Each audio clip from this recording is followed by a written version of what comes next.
Okay, now have a quick look at the absolute value in equations. Before I do that, I just want to start with something like the absolute value of x is equal to 2, an actual equation. And what this is saying is that x can be either 2 units to the right of 0 or 2 units to the left of 0. So in other words, on a number line, there's 0, there's 2. It can be either this one here, or it can be negative 2, this one here. So x can equal plus or minus 2. It's 2 units away from 0. Let's have a look at an inequation then. Let's take the fact that absolute value of x is less than 2. Then what I'm looking at is all the numbers that are less than 2 units away from 0. That are to the right of 0 or numbers that are to the left of 0. So it's any of these numbers here. So numbers to the right of 0, numbers to the left of 0. So it's any of the numbers in here that will satisfy this. And so if I wanted to write down those numbers, I'd say x is in between 2 and negative 2. It's bigger than negative 2, but it's less than 2. So, alright. Let's reverse the sign. Let's say that the absolute value of x is greater than 2. So now I want all the numbers that are more than 2 units from 0. So what I want to do here is I want to take my number line, there's 0, and there's 2, and there's negative 2, and I want all the numbers that are more than, I want these numbers out here and these numbers in here. So I'm left with an interesting situation where x has to be either greater than 2, or x has to be less than negative 2.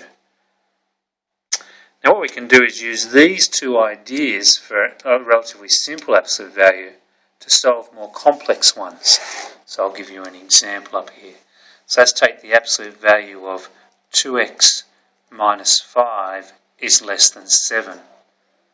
So what I'm looking at is I'm looking at all the numbers that are less than 7 units away from 0. So in other words, 2x minus 5 must lie between 7 and negative 7. And I'll solve the equation by adding 5, and instead of both sides, I actually have 3 sides to add this 5 to. So I'll get negative 2 is less than 2x, which is less than 12. And then final step is to divide by 2. I get negative 1 is less than x, which is less than 6. So if it's less than, I can write this one statement here and get that and solve it, and then go ahead and solve it as an equation. So let's reverse it. Let's go one with an absolute value of 3 minus 4x is greater than 1. Now from previous, when we had greater than, we want all the units that were more, all the answers that were more than 2 units from 0. In this case, I want all the answers that are more than 1 unit from 0. So in other words, I want 3 minus 4x to either be bigger than 1, or I want 3 minus 4x to be less than negative 1. So just applying what we did over here to over here. And again, I'll go through and solve the inequalities. I'll subtract 3 from both sides. Negative 4x is greater than negative 2. I'll divide by negative 4. Keeping in mind then I'll have to change the sign and make it x is less than a half.